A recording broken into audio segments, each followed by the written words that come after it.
जय मसीह की। मसीह में मेरे प्यारे भाई और बहनों, मैं आपका भाई सूरज हमेशा की तरह आप सभी को एक बार फिर से सत्य की खोज में स्वागत करता हूं। तो चलिए शुरू करते हैं हमारे आज के बाइबल अध्ययन। तो एक बार फिर से आप सभी का स्वागत है भाई और बहनों सत्य की खोज में।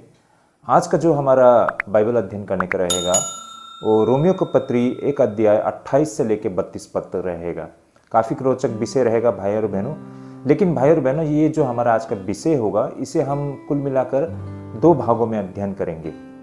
आज हम पहली भाग को अध्ययन करेंगे और इसका कंटिन्यूएशन अगले रविवार को हम करेंगे, क्योंकि भाई और बहनों ये काफ़ी गहरा विषय है और इस पर हम एक ही दिन में इस विषय को हम समेट नहीं पाएंगे। यही कारण हमें इसे 2 भागों में करना पड़ेगा।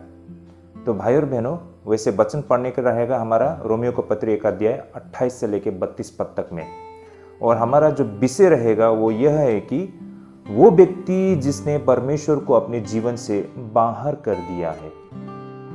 जब कोई व्यक्ति अपने जीवन से परमेश्वर को बाहर कर देता है तो इसका क्या नतीजा होता है और क्या कारण से, किस वजह से लोग अपने जीवन से परमेश्वर को दूर कर देते हैं, इसे आज हम समझने जा रहे हैं। या फिर हम कह सकते हैं कि आज का जो ये विषय है, ये विषय इंसान के दुष्ट स्वभाव को दिखाती है। तो काफी रोचक विषय रहेगा भाई और बहनों, अंत तक बने रहिएगा। इससे पहले कि जितने भी हमारे वीडियो से आप हमारे प्लेलिस्ट से देख सकते हैं। और भाई और बहनों, सब्सक्राइब करना मत भूलिए और विशेष करके नोटिफिकेशन बेल को दबाना मत भूलिए, क्योंकि जब भी हमारा वीडियो आता है तो आप तक में हमारी नोटिफिकेशन पहुंच जाएगी।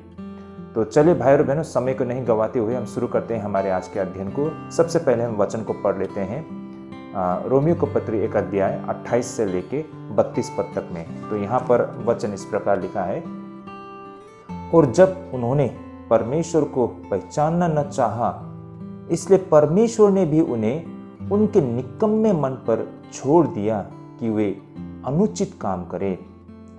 सो वे सब प्रकार के अधर्म और दुष्टता और लोभ और बैर भाव से भर गए और डाहा और हत्या और झगड़े और छल और ईर्ष्या से भरपूर हो गए और चुगलखोर, बदनाम करने वाले, परमेश्वर के देखने में घृणित, औरों का अनादर करने वाले, अभिमानी, डींगमार, बुरी बुरी बातें के बताने वाले, माता पिता की आज्ञा न मानने वाले, निर्बुद्धि, विश्वासघाती, माया रहित और निर्दय हो गए। वे तो परमेश्वर की यह विधि जानते हैं कि ऐसे ऐसे काम करने वाले मृत्यु के दंड के योग्य है। तो भी न केवल आप ही ऐसे काम करते हैं, वरन करने वालों से प्रसन्न भी होते हैं। ओके, तो भाई और बहनों, यहाँ पर हम देख पाते हैं प्रेरित पौलुस ऐसे दुष्ट स्वभाव की एक सूची उन्होंने तैयार किया है। भाई और बहनों, हमें ऐसा लग सकता है कि हमने ये जो सूची को पढ़ ली है और इसे हम भली भांति हम समझ सकते हैं, हमें ऐसा लग सकता है। लेकिन भाई और बहनों, इसे हम मात्र ऊपरी परत को ही पढ़ के या इसके लिटरल मीनिंग को ही हम पकड़ के हम ये नहीं कह सकते हैं कि हम ये नहीं कह सकते कि हम इसे समझ गए हैं। जब तक इसके वास्तविक अर्थ को हम नहीं समझेंगे, हम कहीं भी आगे नहीं बढ़ पाएंगे। देखिए भाई और बहनों, समस्या ये है कि आज हम प्रभु में है ना, हम प्रार्थना करते हैं, हम संगति में जुड़ते हैं, हम कहते हैं कि हम विश्वासी है, फिर भी हम निरंतर क्यों पाप करते रहते हैं? ये सारे जो पाप के स्वभाव बताया गया है, क्या ये हमारे अंदर नहीं है? क्योंकि देखिए भाई और बहनों, ये सारे स्वभाव इंसान में तभी होता है जब तक वो व्यक्ति परिवर्तन नहीं होता है ना। और जब तक किसी व्यक्ति में ये सारे स्वभाव है तो वो परमेश्वर से दूर है। ये सारे स्वभाव ही लोगों को परमेश्वर से दूर करता है और जिसका नतीजा है मृत्यु। जैसे कि यहाँ पर 32 पद में कहा गया है ना, वे तो परमेश्वर की यह विधि जानते हैं कि ऐसे ऐसे काम करने वाले मृत्यु के दंड के योग्य है। भाई और बहनों, जो कोई व्यक्ति में ये बुरी स्वभाव बना रहता है, अंत तक इस स्वभाव से वो छुटकारा पाना नहीं चाहता है, इस स्वभाव से वो निकलना नहीं चाहता है, इसी स्वभाव में वो बने रहता है, उसका नतीजा होता है मृत्यु। कितनी भयानक बातें है ना। चाहे आपने यीशु मसीह के नाम में बपतिस्मा लिया हो, चाहे आप चर्च में जाते हो, प्रार्थना करते हो, दशवांश देते हो, सभाओं में जाते हो, लेकिन आप में परिवर्तन नहीं आया है, अब भी वो ये जो भ्रष्ट स्वभाव आपके अंदर बना रहता है, आप इस स्वभाव से बेहद चाहना रखते हैं, इससे आप दूर होना नहीं चाहते हैं, इससे आप बनाए रखते हैं और खुद को मसीह भी कहते हैं, तो भाई और बहनों ये गलत होगा।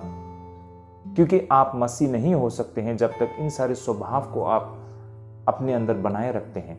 आप प्रयास नहीं करते हैं, आप कोशिश नहीं करते हैं इन स्वभाव से दूर जाने के लिए। भाई और बहनों, ये बहुत ही गंभीर विषय है। मैंने शुरुआत में ही कहा, हो सकता है हमें लग सकता है कि ये कोई बड़ा विषय नहीं हो, है ना। हम सोचते हैं कि इसे हम पढ़ लिए और हम समझ गए हैं, हम जानते हैं इसके विषय में, लेकिन समस्या ये है कि हम कभी भी इन भ्रष्ट स्वभाव को जानते तो है, समझते तो है, लेकिन इसे हमने कभी अपने जीवन में एहसास करने के लिए कोशिश नहीं किया है ना। इन स्वभाव को हमारे अंदर हमने कभी महसूस करने के लिए कोशिश नहीं किया है।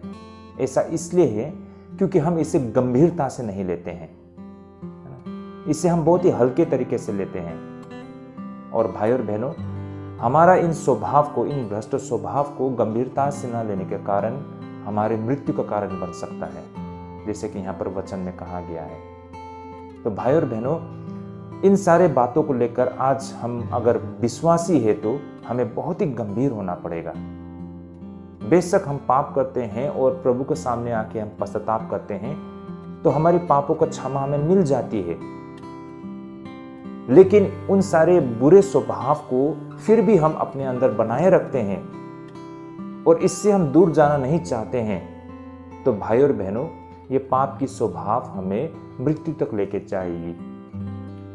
तो भाई और बहनों, आज हम इन स्वभाव को थोड़ी विस्तार से समझने के लिए प्रयास करते हैं। ये पापी स्वभाव जो है, इसे हम हल्के से नहीं ले सकते हैं। हम समझने के लिए कोशिश करेंगे इसके मायने को, है ना। ये पापी स्वभाव किस तरह हमारे अंदर काम करती है, इसे हम किस तरह एहसास कर पाएंगे, हम अपने आप को परख पाएंगे कि ये सारे स्वभाव क्या आज हमारे अंदर भी है, कौन कौन सी किस किस प्रकार के स्वभाव हमारे अंदर है। जब तक ये सारी चीज हमें एहसास नहीं होगी, इसे हम गंभीरता से नहीं लेंगे और इससे हम दूर जाना नहीं चाहेंगे। लोग क्यों इन स्वभाव से दूर होना नहीं चाहते हैं? क्योंकि इन स्वभाव को, इन बुरे स्वभाव को, इन भ्रष्ट स्वभाव को हम गंभीरता से नहीं ले रहे हैं। तो चले भाई और बहनों, इसे हम एक एक करके आज समझने के लिए प्रयास करते हैं। तो भाई और बहनों, विषय था हमारा वह व्यक्ति जिसने परमेश्वर को अपने जीवन से बाहर कर दिया था। किस लिए?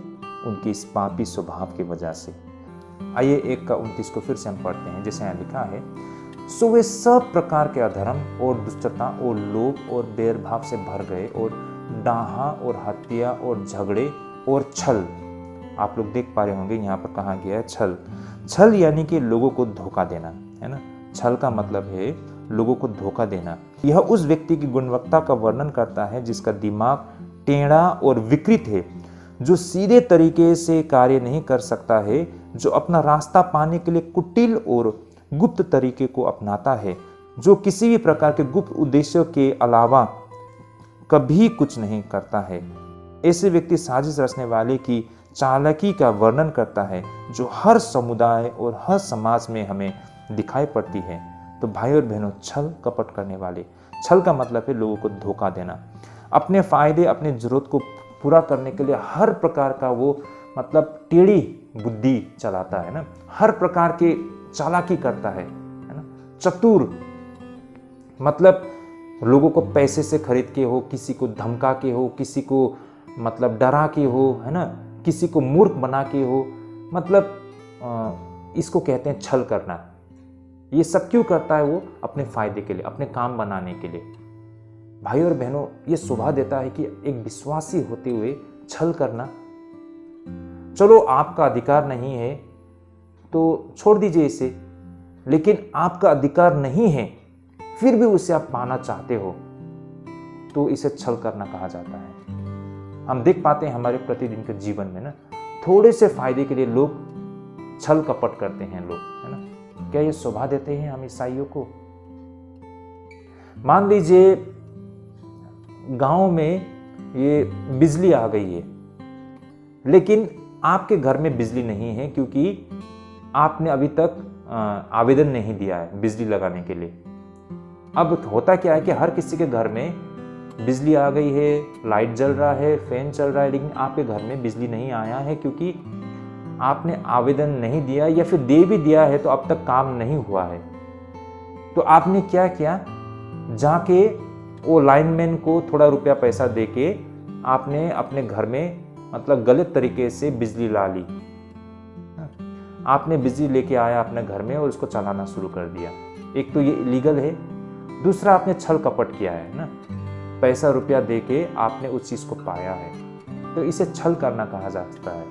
लेकिन अगर आप सच्चे होते तो आप बोलते कि देखिए मेरे जो आवेदन है वो अभी भी मतलब पड़ा हुआ है, उस पर काम नहीं हुआ है, जब इस आवेदन के ऊपर काम होगा, बिजली जब मेरे घर में आएंगे तभी मैं बिजली का इस्तेमाल करूंगा।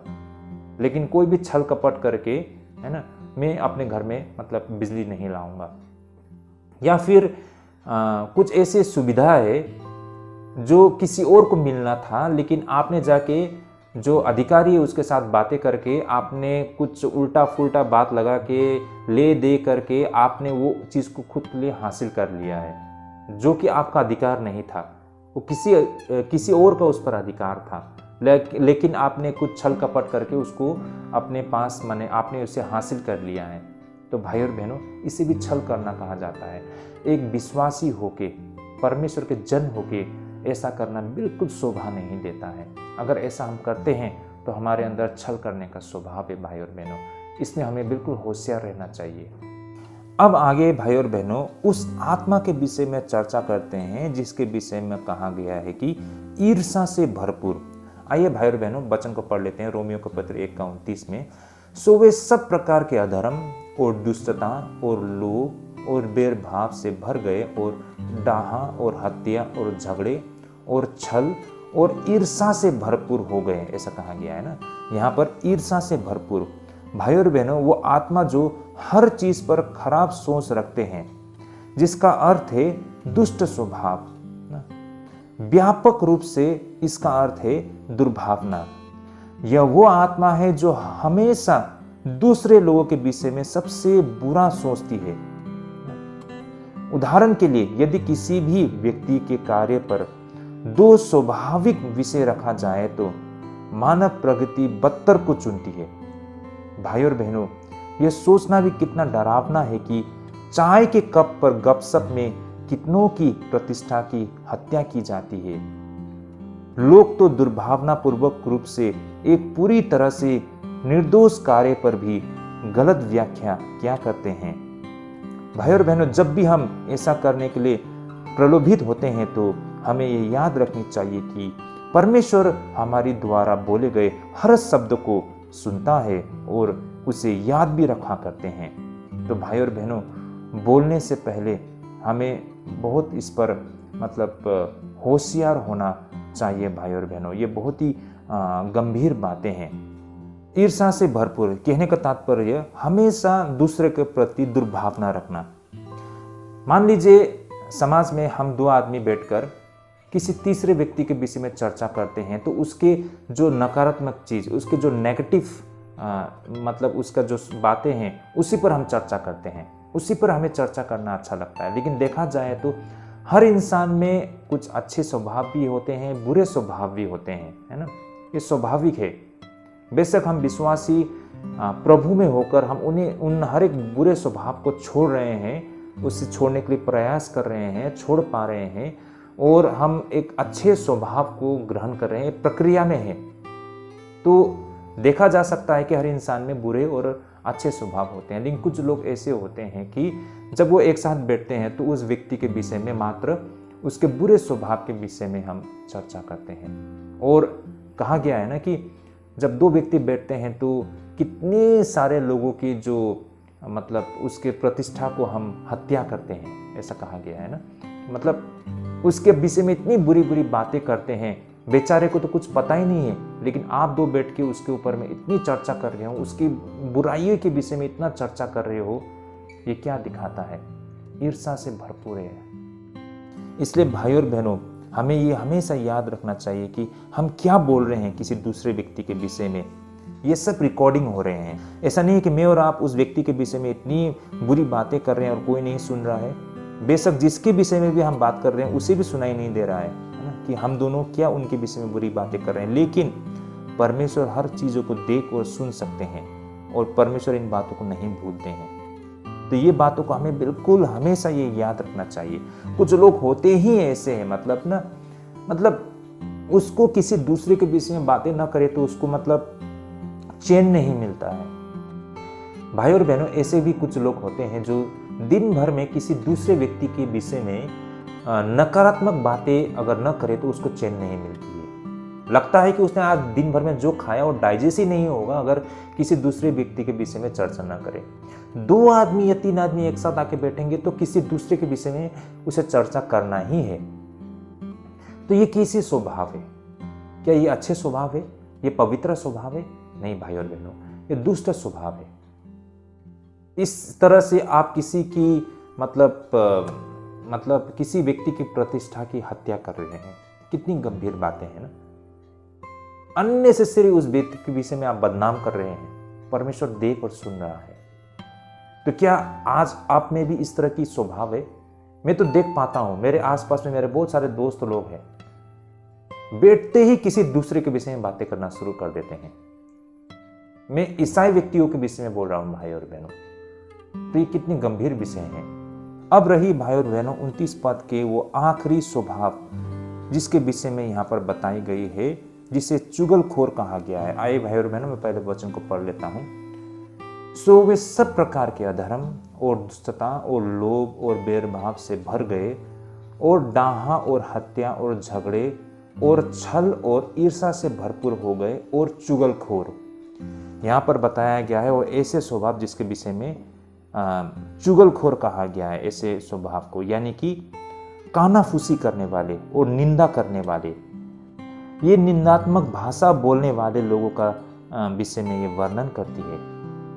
वे श्रोता के कान में अपनी दुर्भावनापूर्वक कहानियां कानाफूसी करते हैं, जो उस व्यक्ति को एक कोने में ले जाते हैं और फिर किसी की चरित्र को नष्ट करने वाली कहानी कानाफूसी करते हैं या उनके कानों में फुसफुसाते हैं।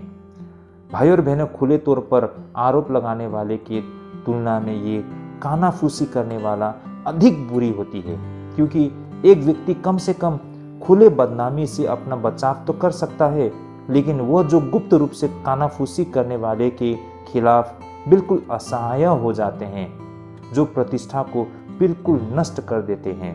तो इस तरह भाई और बहनों, वो एक व्यक्ति दूसरे के विषय में कानाफूसी कर कर वो आनंदित होता है भाई और बहनों, लेकिन इस प्रक्रिया में आपने कितने लोगों के जीवन को बर्बाद कर दिया है। तो भाई और बहनों, इस तरह ये जो चुगलखोर होते हैं ना, ये जो कानाफूसी करने वाले लोग होते हैं, हो सकता है इसे हम बिल्कुल हल्के से लें, लेकिन ये कितनी गंभीर बातें हैं। आपने उस व्यक्ति के खिलाफ में किसी दूसरे व्यक्ति के मन में जहर डाल दिया है। अब से भाई और बहनों, सारे लोग उस व्यक्ति को बुरे नजरों से देखेंगे। आपने जो चश्मा उनको लगा दिया है, आप वही चश्मा से उसको देखेंगे। हो सकता है कि आपका व्यक्तिगत समस्या उसके साथ थी, लेकिन आपने उस व्यक्ति के विषय में दूसरे के मन में इतना बुरा भावना डाल दिया है कि अब सारे लोग उसे बुरे नज़र से देखेंगे। तो आपने इस तरह किसी व्यक्ति की हत्या कर दी है। कह सकते हैं कि आपने उस व्यक्ति को बहुत ही बुरी दशा में पहुंचा दिया है। ये कितनी भयानक बातें हैं ना। तो भाई और बहनों, इस तरह के स्वभाव को लेकर क्या हम परमेश्वर की सेवा कर सकते हैं? भाई और बहनों, आज हम क्यों परमेश्वर के लिए एक जीवित गवाही नहीं बन पा रहे हैं? चाहिए था कि हम अपने जीवन से परमेश्वर की सुसमाचार की प्रचार कर सके, लेकिन हमारा जीवन ऐसा नहीं है कि हम परमेश्वर के लिए जीवित गवाही दे सके, क्योंकि हमारे अंदर ये सारे भ्रष्ट स्वभाव कूट कूट के भरा हुआ है। तो हम कैसे परमेश्वर के लिए एक जीवित उदाहरण बन सकते हैं? तो भाई और बहनों, आज हमें परखना होगा, क्या हमारे अंदर अधर्म, दुष्टता, लोभ, बैर भाव, है ना, डाहा, हत्या, झगड़े, छल, ईर्ष्या से भरपूर, चुगलखोर, इस तरह की जो भ्रष्ट स्वभाव हम अपने अंदर बनाए रखे हैं, क्या इससे हम दूर होना नहीं चाहते हैं? तो भाई और बहनों, ये बहुत ही गंभीर बातें हैं। हो सकता है शायद भाई और बहनों ये सारे स्वभाव को हम रोज दिन पढ़ते हैं लेकिन बहुत हल्के से लेते हैं, और हमारा ये हल्के से लेने का कारण हमारे लिए एक बहुत बड़ा समस्या बनेगा भाई और बहनों। जब इसे हम हल्के से लेते हैं तो इस पर हम मतलब विचार नहीं करते हैं ना, इससे हम अनुभव करना नहीं चाहते हैं, और इससे क्या होता है कि इन सारी बातों को हम गंभीरता से नहीं लेते हैं, और यही हमारे लिए एक मतलब मृत्यु में जाने का कारण बनता है।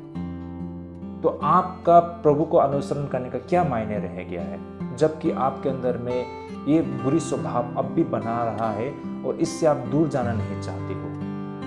तो ये बहुत ही गंभीर विषय है भाई और बहनों। तो इस पर हमें बिल्कुल सीरियसली हमें लेना पड़ेगा। इस तरह भाई और बहनों, हमारे समाज आज उतना ही दुष्ट हो सकता है जितना कि प्रेरित पौलुस के समय में थे, या फिर और भी अधिक दुष्ट हो सकते हैं, लेकिन फिर भी प्रेरित पौलुस की यह शब्द आज भी उतना ही सत्य है जितना कि उस जमाने में थे। लोग अभी भी परमेश्वर की आज्ञा मानने से इनकार किया करते हैं, वे अपनी ही इच्छाओं का पालन किया करते हैं या फिर उसे पालन करना पसंद करते हैं, और फिर उनके अपने बुरे विचार उनके व्यवहार को नियंत्रित करने लगते हैं, और यही कारण है कि लोग इतना दुष्ट व्यवहार करते हैं। तो भाई और बहनों, ये बहुत ही गंभीर विषय हैं जिस पर आज हमें विचार करने की आवश्यकता है।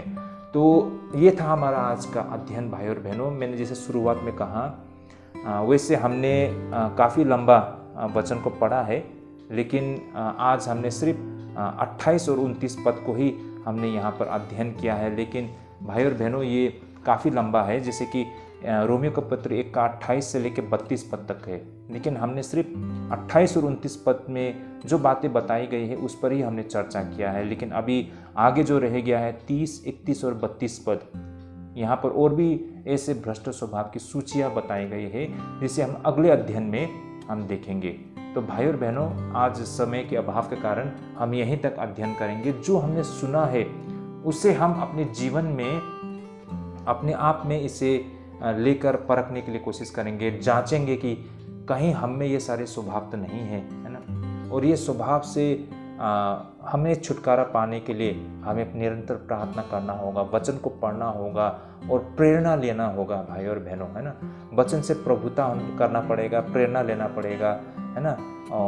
तब जाके हमें वो शक्ति मिलेगी कि इन स्वभाव को हम इनकार कर सके। भाई और बहनों, ऐसा स्वभाव हर किसी में होता है, मेरे में भी था। बहुत सारे ऐसे स्वभाव थे पहले एक समय में, मेरे लिए भी बहुत चैलेंजिंग था। मैंने प्रार्थना की, मैंने सत्य को अभ्यास करना शुरू किया, मैंने इन सारे स्वभाव जो मुझे ललचाते हैं उसे इनकार करना शुरू किया। इसके लिए मैंने बहुत सारे बलिदान की, मैंने अपने दोस्तों को छोड़ा, मैंने अपने रिश्तेदारों को छोड़ा, मैंने बहुत सारे ऐसे चीज़ों को छोड़ा ताकि इन सारे स्वभाव से मैं दूर रह सकूं, है ना। और मैंने सत्य को अभ्यास करना शुरू किया। धीरे धीरे मेरे मन से ये सारे चीज़ निकलना शुरू हो गया। आज मेरे लिए इन सारे स्वभाव को लेकर मतलब मन में कोई ऐसी मतलब लालसा नहीं है भाई और बहनों। लेकिन मेरे अंदर आज भी ऐसे बहुत सारे ऐसे भ्रष्ट स्वभाव होगी या फिर है जिसे मुझे समझना होगा। परमेश्वर मुझे अगुवाई करेंगे इन सारे तथ्य और सत्य को समझने के लिए।